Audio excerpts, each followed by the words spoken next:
Je vous salue tous dans le précieux nom de notre Seigneur et Sauveur Jésus-Christ. Encore une fois, c'est moi votre humble serviteur, le pasteur Ushindi. Je bénis Dieu pour cette opportunité de pouvoir encore partager sa parole avec vous. Et ma prière est que vous allez bien, vous alliez tous bien et que sa paix continue à être votre partage. Notre thème de cette fois-ci, nous l'intitulons comme suit. Assume et humilie-toi quand tu as péché. Assume et humilie-toi quand tu as péché. Bien-aimés dans le Seigneur, vous savez, la marche avec le Seigneur, c'est vraiment la meilleure des choses qu'on puisse faire. Mais ça vaut la peine de comprendre comment s'y prendre dans cette marche. Si cela peut déjà vous rassurer et vous consoler, laissez-moi vous dire d'ores et déjà que Dieu n'attend pas de nous, ses enfants, la perfection sur cette terre. Non. Parce qu'il le sait. Il sait que sur cette terre, dans cette enveloppe humaine qui est appelée à disparaître un jour, nous n'accomplirons jamais dans la perfection sa volonté. Impossible. Et Dieu le sait. Mais ce qu'il attend de nous, c'est quoi? C'est qu'à chaque fois que nous serons conscients que nous nous sommes éloignés de son chemin. Qu'à chaque fois que nous aurons conscience que nous avons péché, que nous puissions assumer, nous humilier et revenir à lui. C'est très important ces principes. Voilà pourquoi la Bible dit dans Romains, car tous ont péché et sont privés de la gloire de Dieu.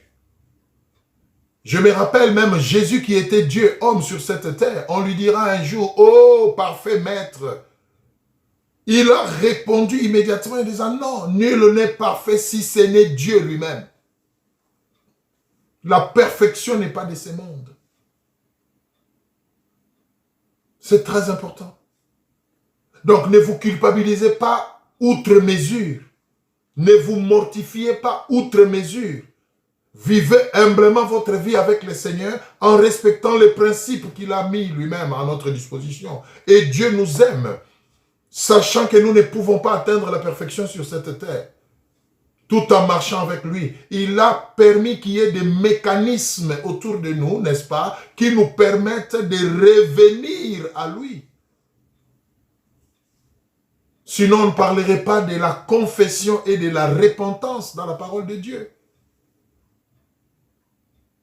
Sinon, la parole de Dieu ne dirait pas, par exemple, « Souviens-toi là où tu es tombé et relève-toi. » Sinon, 1 Jean 1,9 ne nous serait pas donné. Là où il est écrit, « Si tu confesses tes péchés, je suis juste bon pour te les pardonner. Et mon sang pour te purifier. » Vous voyez? Donc, restons humbles, désirons la perfection, courons vers la perfection, tout en sachant que nous ne l'atteindrons jamais sur cette terre, mais dans cette course, le Seigneur est avec nous, le Seigneur nous accompagne. Voilà ce qui explique notre thème d'aujourd'hui. Assume et humilie-toi quand tu as péché. La différence entre nous qui marchons avec Dieu et ceux qui ne marchent pas avec lui, que nous avons l'habitude d'appeler les païens ou les mondains, la différence au fait c'est quoi? C'est que pour nous qui avons compris et qui avons donné notre vie à Jésus-Christ, le péché ne fait plus profession de notre vie. Le péché n'est plus notre vie. Le péché devient quelque chose d'accidentel. Le péché devient quelque chose qui nous surprend malgré nous. Et voilà pourquoi il y a la confession et la repentance. Contrairement à ceux qui n'ont pas Jésus-Christ, contrairement aux mondains qui ne croient pas en Dieu, pour eux, le péché, c'est toute une vie. Le péché, c'est une profession. Ils pêchent comme ils respirent, ils ne se reprochent de rien, ils dorment, ils se réveillent, ils continuent leur marche.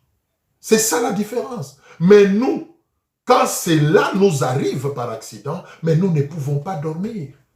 Un véritable enfant de Dieu qui pêche ou qui tombe dans quelque chose qui n'honore pas Dieu. Je dis bien un véritable enfant de Dieu. Je pèse mes mots parce qu'il y en a qui prétendent être enfants de Dieu qui ne le sont pas. Mais un véritable enfant de Dieu qui s'écarte de la voie de Dieu, mais la paix même du cœur le quitte. Il ne peut pas dormir, il ne peut pas, parce que l'Esprit de Dieu qui est en lui va l'agiter, va les culpabiliser jusqu'à le pousser à la repentance. C'est ça la différence au fait. Quand nous venons à Jésus-Christ, cela ne signifie pas que nous devenons des saints par nos efforts ou par nos œuvres, non. Nous sommes positionnés dans la sainteté, n'est-ce pas, avec Christ. Mais dans la vie de chaque jour, il peut nous arriver de broncher, mais ce que le Seigneur attend de nous, c'est que nous puissions assumer cela, nous humilier et revenir à lui. Mais pas rester persévérer dans le mal. C'est important qu'on comprenne ces choses. C'est important qu'on comprenne ces choses. Un véritable enfant de Dieu, ce n'est plus celui qui planifie le péché. Les mondains planifient le péché. Ils épargnent même pour le péché. Je connais des mondains qui épargnent, planifient leur péché. Toute la semaine, ils bossent dur pour que le week-end, il aille commettre son adultère dans un lieu classe où il va boire, il va manger et se réjouir. Il planifie ça et il met de côté l'argent pour financer son péché. Ça ne doit pas être le cas pour un enfant de Dieu, sinon c'est anormal. C'est anormal. C'est très important.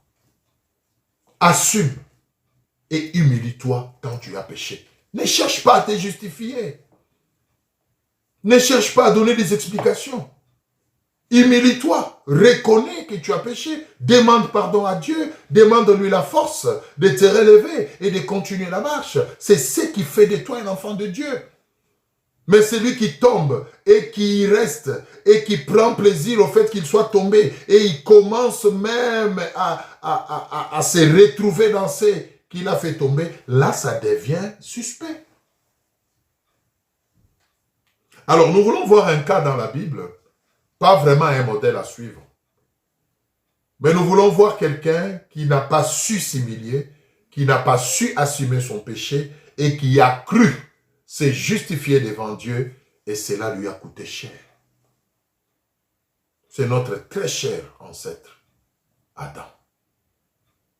Ah oui, Adam s'y est très mal pris avec le Seigneur et voilà pourquoi nous payons les prix jusqu'aujourd'hui. Heureusement que Dieu, dans son amour infini pour nous, a envoyé un deuxième Adam qui est Jésus-Christ. Alléluia! Jésus-Christ est l'infaillible qui nous a relevés de cette malédiction. Mais sinon, Adam nous a vraiment causé beaucoup de tort. Tout simplement parce qu'il n'a pas voulu assumer. Tout simplement parce qu'il n'a pas voulu s'humilier. Mais il a voulu prouver à Dieu que s'il avait péché, c'est à cause de Dieu. Bien-aimés, ne tombez pas dans ces pièges. Les gens cherchent à se dédouaner, à justifier leur péché. Moi, si je suis impudique aujourd'hui, c'est parce que mon père l'était. Écoutez, tu n'es pas obligé d'être impudique aujourd'hui parce que ton père l'était. Moi, si j'ai beaucoup de femmes aujourd'hui, c'est parce que je viens d'une famille polygame. Écoutez, ça, ce n'est pas une excuse qui tient debout. Tu n'es pas obligé d'être ce que les autres ont été. Tu n'es pas obligé de faire ce que les autres ont fait. Et tu te consoles dans ton mal en disant, nous, dans notre famille, c'est comme ça. J'ai vu les gens se glorifier de leur polygamie. Nous, dans notre famille, dans notre culture, c'est normal, c'est comme ça. Mon père était polygame, et voilà, mon grand-père, donc je ne vois pas pourquoi moi je peux faire exception. Mais bien aimé, tu te trompes, tu es enfant de Dieu, tu es régénéré, tu es renouvelé au niveau de l'intelligence. Tu dois en être conscient. Tu n'es pas obligé de vivre la vie que tes parents, tes ancêtres ou ta culture t'imposent. Assume et humilie-toi quand tu as péché. Nous allons voir ce qui s'est passé avec Adam. Mais retenez déjà qu'il ne faut pas faire comme lui. Non, non, non. Il ne faut pas faire comme Adam. Il ne faut pas faire comme Adam avec sa très chère épouse, Ève. Ce qu'ils ont fait dans les jardins, c'était vraiment manquer de sagesse. Vouloir se justifier devant Dieu, c'est une grosse erreur. Mais s'humilier, implorer sa grâce, c'est la sagesse. Nous allons lire Genèse 2, 7 à 8. Genèse 2, 7 à 8. Genèse 2, 7 à 8. Qu'est-ce que la Bible nous dit? Genèse 2, 7 à 8. L'Éternel Dieu forma l'homme de la poussière de la terre.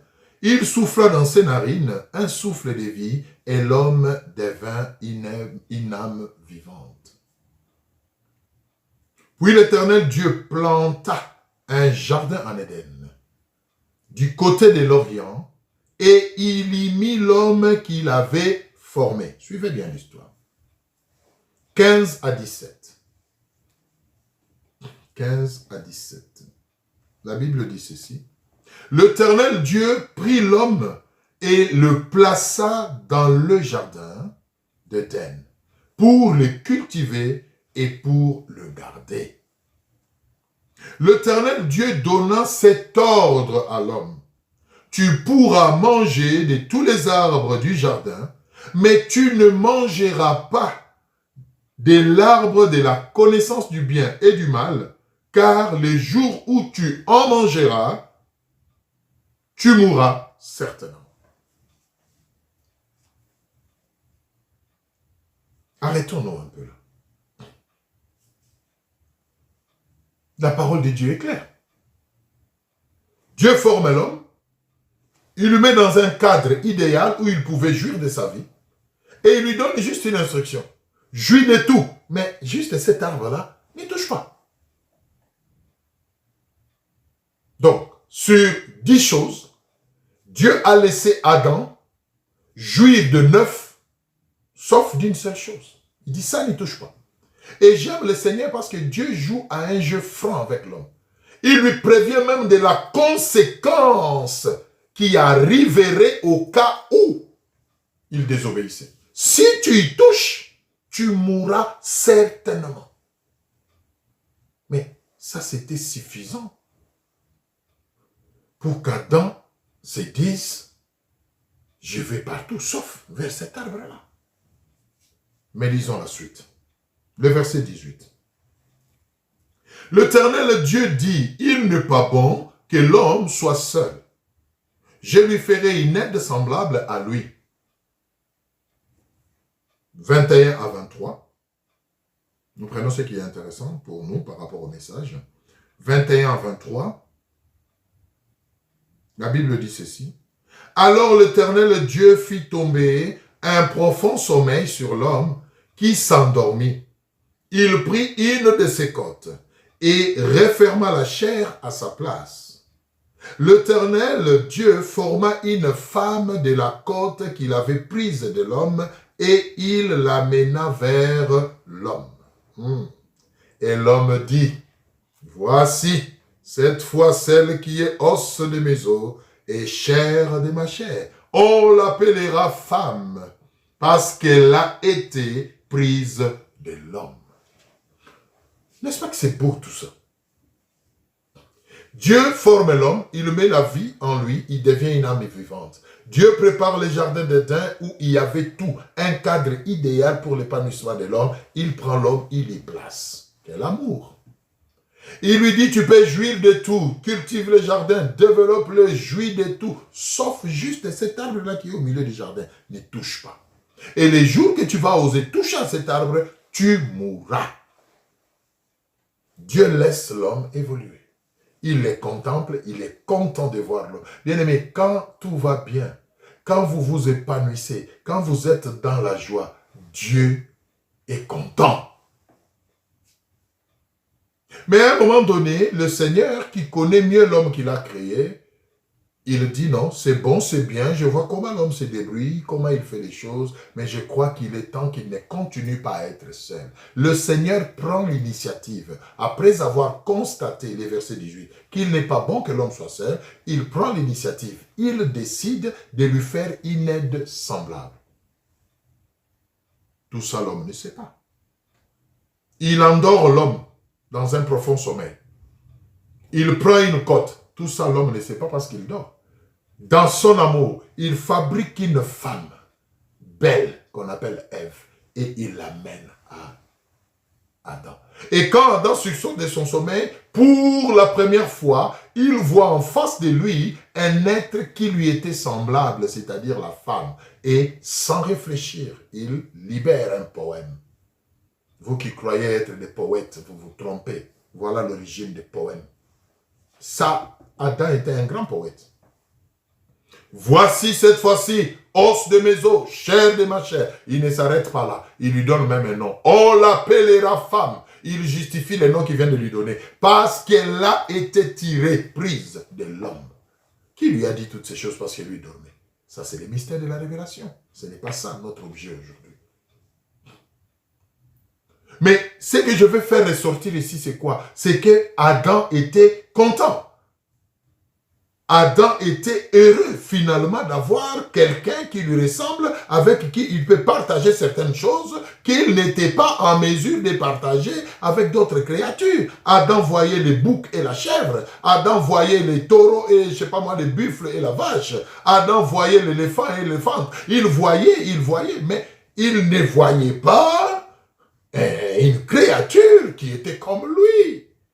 Et finalement, il a une créature qui lui ressemble, avec qui il peut faire beaucoup d'autres choses qu'il ne pouvait pas. Quelle grâce, quel bonheur. Jusque-là, les choses marchent bien. Mais Adam a perdu de vue une chose. Il avait la mission d'apprendre à Ève tout ce qui s'est passé. Et il l'a fait. Certainement, je m'imagine, il a pris Ève dans la main. Il a commencé à lui faire visiter les jardins, tu vois, celui-là c'est l'antilope, et ça c'est les lions. Et certainement qu'ils sont arrivés au niveau de l'arbre, du bien et du mal, il dit, ouais, tout, on peut jouir de tout ça. Mais cet arbre-là, le Seigneur a dit qu'on n'y touche pas, donc fais attention, n'y touche pas. Parce que les jours qu'on va y toucher, nous allons mourir. Certainement qu'il a fait l'état des lieux avec Ève, il lui a fait une visite. Mais qu'est-ce qui va se passer plus tard? Et c'est là où Adam a échoué dans son rôle de responsable. Nous allons voir ça. Genèse 2, 1 à 19, et nous allons terminer par là. Genèse 2, 1 à 19. Je vais lire, je vais commenter un tout petit peu, on va prier et on va s'arrêter là. Genèse 2, 1 à 19. Genèse 2, 1 à 19. Ainsi furent achevés les cieux, la terre et toute leur armée. Dieu acheva au 7e jour son œuvre qu'il avait faite, et il se reposa au 7e jour de toute son œuvre qu'il avait faite. Dieu bénit le 7e jour, et il le sanctifia, parce qu'en ce jour, il se reposa de toute son œuvre qu'il avait créée en la faisant. Voici les origines des cieux et de la terre quand ils furent créés. Lorsque l'Éternel Dieu fit la terre et les cieux, aucun arbuste des champs n'était encore sur la terre, et aucune herbe des champs ne germait encore, car l'Éternel Dieu n'avait pas encore fait pleuvoir sur la terre, et il n'y avait point d'homme pour cultiver le sol. Mais une vapeur s'éleva de la terre et arrosa toute la surface du sol. L'Éternel Dieu forma l'homme de la poussière de la terre, il souffla dans ses narines. Alors, toutes ces choses, nous avons déjà lues. Je vais pas y revenir. Je vais juste prendre ce qui est important pour nous, pour voir là où Adam a chuté. Prenons Genèse 3. Je vous laisse faire cette longue lecture, parce que nous l'avons fait en séquence, mais vous allez faire le tout pour avoir une idée précise. Mais nous retenons que jusque-là, tout se passe bien. Adam n'est plus seul. Il amène à Ève à ses côtés. Il fait visiter à Ève les jardins. Il lui fait voir toutes les choses que le Seigneur a dites. Maintenant, ce qui va se passer, c'est quoi? Genèse 3, à partir du verset 1. Le serpent était le plus rusé de tous les animaux des champs que l'Éternel Dieu avait fait. Il dit à la femme, Dieu a-t-il réellement dit, vous ne mangerez pas de tous les arbres du jardin? La femme répondit au serpent, nous mangeons du fruit des arbres du jardin, mais quant au fruit de l'arbre qui est au milieu du jardin, Dieu a dit, vous n'en mangerez point et vous n'y toucherez point, de peur que vous ne mouriez. Alors le serpent dit à la femme, vous ne mourrez point, mais Dieu sait que les jours où vous en mangerez, vos yeux s'ouvriront et que vous serez comme Dieu, connaissant le bien et le mal. La femme vit que l'arbre était bon à manger et agréable à la vue, écoutez bien, et qu'il était précieux pour ouvrir l'intelligence. Elle prit de son fruit et en mangea. Elle en donna aussi à son mari qui était auprès d'elle. Et il en mangea. Adam. Les yeux de l'un et de l'autre s'ouvrirent. Ils connurent qu'ils étaient nus et ayant cousu de feuilles de figuier, ils s'en firent de ceinture. Arrêtons-nous un peu là au verset 7, bien-aimés. Le diable, le serpent, le rusé, rôdera toujours autour des enfants de Dieu pour les amener à tordre ce que Dieu leur a dit, pour les amener à désobéir à Dieu. Mais c'est de notre responsabilité de rester fermes, bien-aimés. Nous ne sommes pas obligés d'écouter le diable et ses suggestions. Il vient tenter la femme. Est-ce que Dieu a vraiment dit qu'il ne faut pas toucher? Oui, le diable, c'est un rusé. Il vient semer les doutes, au fait, en vous. Il vient vous faire voir comme si vous n'avez pas très bien compris Dieu quand il vous a donné des instructions. Il vient vous faire voir comme si vous interprétez mal la parole de Dieu et que vous avez droit à certaines choses. Bien-aimés, faites attention. Ce que vous connaissez de Dieu, accrochez-vous. Ce que vous avez reçu de Dieu, ne laissez personne vous amener à changer cela. Surtout pas le diable, parce qu'il viendra dans ce sens-là. Dieu a-t-il réellement dit? Ça a créé la confusion dans la tête. Mais ce qui est bizarre, le réflexe naturel, Ève dit oui, effectivement, Dieu a dit. On touchera à tout, sauf à cet arbre-là. Et il a même précisé que les jours que nous allons toucher, nous allons mourir. Écoutez les diables, non, vous n'allez pas mourir.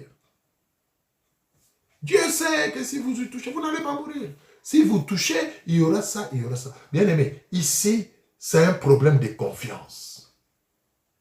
Faut-il obéir à ce que Dieu a dit en lui faisant confiance ou écouter un autre son de cloche et désobéir à Dieu? Parce que ce que Ève a fait ici signifie au fait en réalité, c'est qu'il a remis en cause ce que Dieu a dit. Il n'a pas fait confiance en Dieu. Quand il y a eu un deuxième son de cloche, il a fait confiance beaucoup plus à ce que le serpent a dit. Ça c'est de 1. Et de 2, on nous précise ici qu'en regardant l'arbre, alléluia, au fait, Ève s'est rendue compte que l'arbre était agréable à manger et son fruit était doux. La convoitise. Bien aimé, il y a des choses, ne vous attardez pas à les regarder.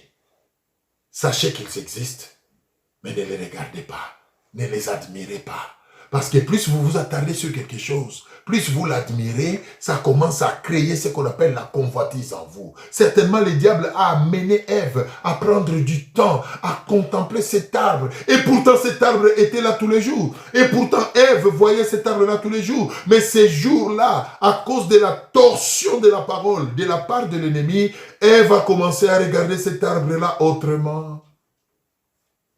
Et la convoitise a gagné son cœur. Et il est allé manger. Faites attention à ce que vous admirez.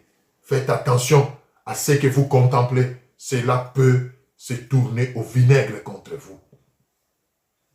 Choisissez vos fréquentations.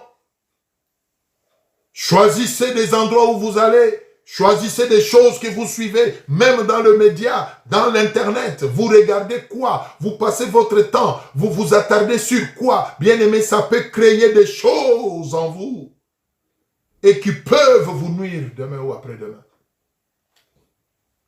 Enfants de Dieu, qu'est-ce que vous contemplez? Qu'est-ce que vous admirez? Dans quoi est-ce que vous passez votre temps? Vos yeux s'attardent, vos oreilles s'attardent sur quoi? Ça peut influencer votre obéissance à Dieu. Ça peut vous amener à faire des choses que vous n'avez pas prévues. Et vous n'avez pas prévu de manger cet arbre un jour. Mais le diable l'a tellement amadoué. En fait, il a commencé à regarder l'arbre. Je m'imagine regarder l'arbre avec ses fruits. C'est comme si il s'est dit, oh, mais depuis tout ce temps, on ratait quelque chose de bon. Non. Quand Dieu dit ne touchez pas, il le sait pourquoi. Ne touchez pas. C'est très important. Aujourd'hui, vous commencez à vous masturber, n'est-ce pas? Aujourd'hui, vous commencez à vivre dans l'impudicité. Vous êtes devenu pervers. Et pourtant, initialement, ce n'était pas ça votre intention. Mais vous vous êtes attardé. Vous passez du temps dans l'admiration des films pornographiques, des films romantiques, des choses qui ont réveillé certains sens en vous. Et voilà qu'aujourd'hui, vous êtes impudique, vous le savez. Vous êtes un masturbateur. Vous êtes un adultère aujourd'hui, vous le savez. À cause de ce que vous suivez, à cause de ce que vous voyez, ça crée des choses en vous. Bien-aimés, choisissez les choses sur lesquelles vous vous attardez. Aimez des choses qui vous rapprochent de Dieu. Aimez des choses qui attisent votre foi. Aimez des choses qui vous gardent dans l'obéissance. Tout ce qui a tendance à éloigner ces choses. Ève n'a pas compris. La Bible dit qu'il a mangé. Et pire encore, il n'a pas seulement mangé, il a proposé aussi à son mari. Oh, très cher Adam, toi qui étais le premier dans les jardins, toi qui as connu le mystère caché dans les jardins par rapport à cet arbre, toi qui as appris à Ève qui est venue après toi, comment tu peux tomber si bas? Bien-aimé, toi qui as connu le Seigneur avant, toi qui es père spirituel, toi qui as amené les autres au Seigneur, comment tu peux aujourd'hui commencer à faire les choses que eux te proposent, tout en sachant que ces choses ne sont pas dignes de Dieu? Comment est-ce que tu es tombé si bas, Adam? Comment? Comment tu as désobéi à Dieu avec qui tu as vécu pendant tout ce temps parce que tu veux? Est-ce qu'on peut appeler ça l'amour? Hein? Adam aimait tellement Ève qu'il était prêt à désobéir à Dieu. Non, ça ce n'est pas l'amour. Et vous qui êtes mariés, ne vous laissez pas faire n'importe quoi au nom de l'amour. Non. Ne pactisez pas dans l'occultisme ou dans la magie ou dans la sorcellerie parce que votre mari vous le propose ou votre femme vous le propose. Non, restez ferme dans votre foi. Il y a des choses, même au nom de l'amour, il ne faut pas le faire. Il ne faut pas le faire. Mais Adam a cru être beaucoup plus amoureux que Dieu qui l'a créé. Et au nom de l'amour, il a préféré désobéir à Dieu et faire plaisir à Ève. Et ils ont mangé les fruits. Faites attention, bien aimés. Mais alors, pour terminer, ce qui nous choque, et c'est ce qui justifie notre thème de cette fois, assume et humilie-toi. Adam n'a pas résisté, Ève non plus dans la tentation, ils sont tombés. Mais quelle attitude il devait avoir. Qu'est-ce qu'il devait faire? Bien aimé, quand vous avez péché, ne cherchez pas à vous justifier. Ça va gâcher les choses, ça va empirer les choses. Quand vous êtes conscient que vous avez fait quelque chose de mal, acceptez les conséquences, assumez. Même s'il faut qu'on vous insulte, même s'il faut qu'on vous châtie, même s'il faut qu'on vous punisse, acceptez. Parce que vous devez vous assumer, vous avez fait quelque chose de mal. Mais l'homme est toujours à la défensive. Si j'ai fait ceci, c'est parce que l'autre m'a dit. Mais est-ce que tu es obligé de faire ce que l'autre t'a dit? Regardez l'attitude d'Adam. On va terminer par là. Ce n'est pas un modèle. Adam. Je suis désolé de le dire, Adam et Ève ne sont pas des modèles. Il ne faut pas les imiter. Nous étions au verset 8. On va terminer, on va prendre la dernière partie. Le verset 8. Alors ils entendirent la voix de l'Éternel, Dieu, qui parcourait les jardins vers le soir. Ah, regarde. Et sa femme, Adam et sa femme se cachèrent loin de la face de l'Éternel Dieu, au milieu des arbres du jardin. Le fait seulement qu'ils aient fui la présence de Dieu pour aller se cacher. Donc, ils étaient conscients qu'ils avaient péché. On est d'accord. Mais regardez la suite. Mais l'Éternel Dieu appela l'homme et lui dit, « Où es-tu » Il répondit, « J'ai entendu ta voix dans le jardin et j'ai eu peur parce que je suis nu et je me suis caché. » Et l'Éternel Dieu dit, « Qui t'a appris que tu es nu? Est-ce que tu as mangé de l'arbre dont je t'avais défendu de manger? » Bien-aimé, le Seigneur était clair. Adam et Ève étaient toujours nus depuis toujours. Ils ne s'en rendaient même pas compte et c'était normal leur vie. Le péché leur a ouvert les yeux, ils ont eu honte, ils ont commencé à avoir peur. Ils n'avaient jamais eu peur de Dieu, ils n'avaient jamais eu honte, ils ne savaient même pas ça signifiait quoi. Bien aimé, il y a des choses dans lesquelles le péché va vous plonger, qui vont vous détruire. Adam, où es-tu? Tu commences à te cacher depuis quand? Quand je venais, vous accourez vers moi. Maintenant, vous allez vous cacher. Pourquoi?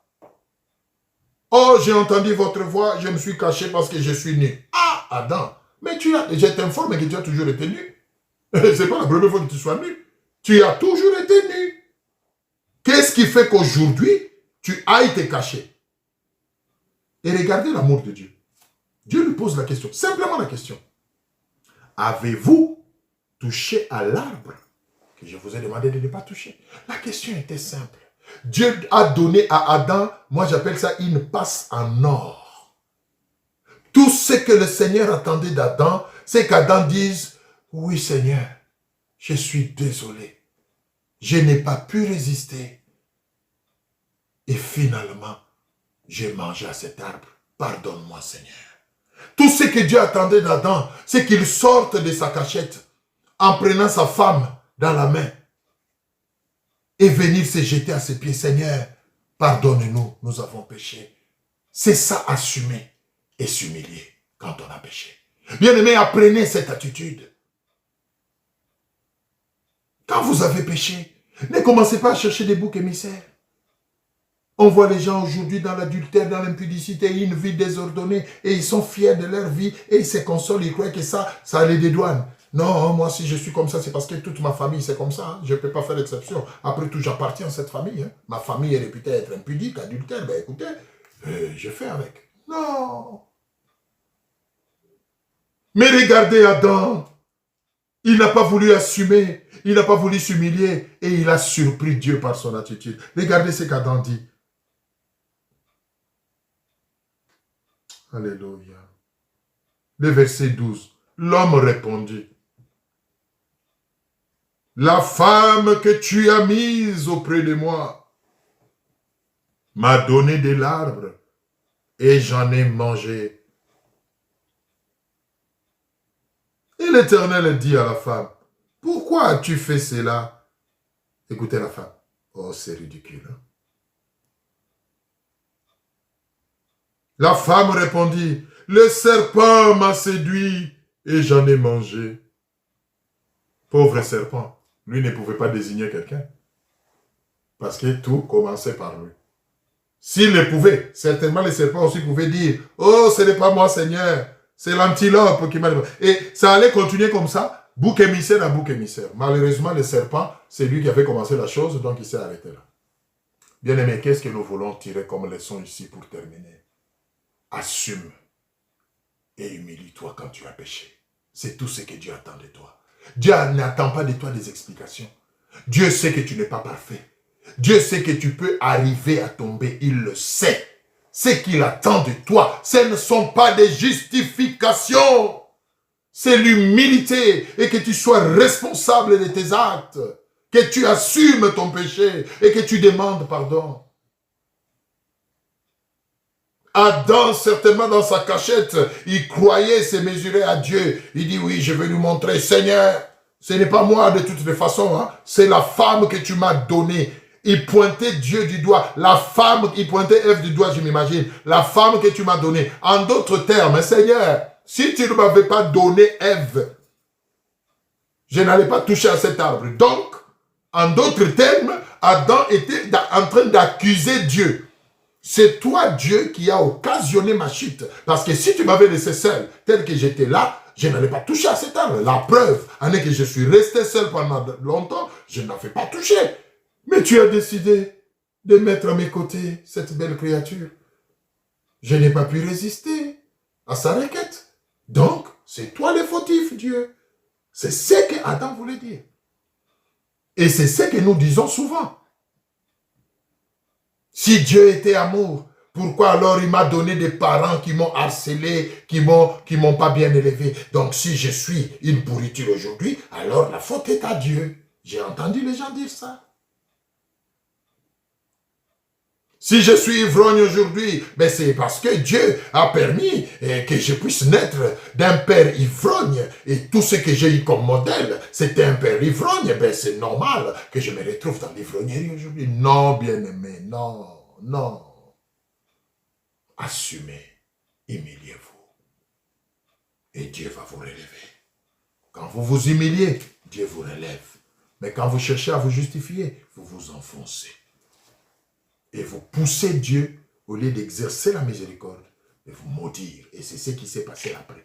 Si vous lisez la suite, vous verrez que Dieu a maudit et l'homme, et la femme, et le serpent. Parce qu'ils ont manqué l'humilité et le courage d'assumer leurs péchés. Bien-aimés, apprenons à rentrer au pied du Seigneur. Apprenons à faire comme l'enfant prodigue. La Bible dit quand il a réalisé qu'il a péché, qu'il a dilapidé tout, il s'est dit dans son cœur, je reviendrai vers mon Père, je lui demanderai pardon. C'est ça l'attitude, bien-aimé. C'est ça l'attitude. Si je suis fille, mère aujourd'hui, pourquoi Dieu a permis alors, lui qui connaît tout, pourquoi il a permis alors que cet homme-là puisse m'engrosser et puis fuir? Et aujourd'hui, je vis comme ça. Tout ça, c'est Dieu. Non, écoutez, bien-aimés, n'ayez pas le culot d'accuser Dieu. Parce que tout ce que Dieu fait est bon. C'est nous qui faisons mauvais usage de ce que Dieu nous donne. Adam a oublié que le premier jour, quand il a vu Ève, il avait fait un poème. Voici l'os de mes os, chair de ma chair. Il était content. Mais devant le péché, il veut accuser Dieu. Tu n'aurais pas dû me donner cette femme. Alors pourquoi il a eu à faire le poème? Oh, bien-aimé, l'humilité précède la gloire. Assume et humilie-toi. Je ne sais pas dans quel péché tu es en train de vivre maintenant. Je ne sais pas ce qu'est ta vie aujourd'hui. Tu as suffisamment pendant des années accusé tes parents, accusé ton ex-mari. Il y a des femmes qui vivent n'importe comment aujourd'hui, renfermées, tristes, ridicules, grincheuses. Oui, c'est mon ex-mari qui a abusé de moi, ma jeunesse et tout. Mais il y a 40 ans qu'on a abusé de toi. Tu continues à être minable pendant 40 ans. Tourne la page, avance avec Dieu. Nous allons prier pour terminer. Je vais vous prier juste de vous humilier devant le Seigneur. Aujourd'hui, prenez la décision de pardonner à tous ceux qui vous ont fait du mal. Toutes ces personnes que vous avez toujours accusées comme cause de votre situation. Aujourd'hui, dites à Dieu, j'ai compris que ma vie est ma vie et que je peux la répartir. Je peux la redémarrer avec toi.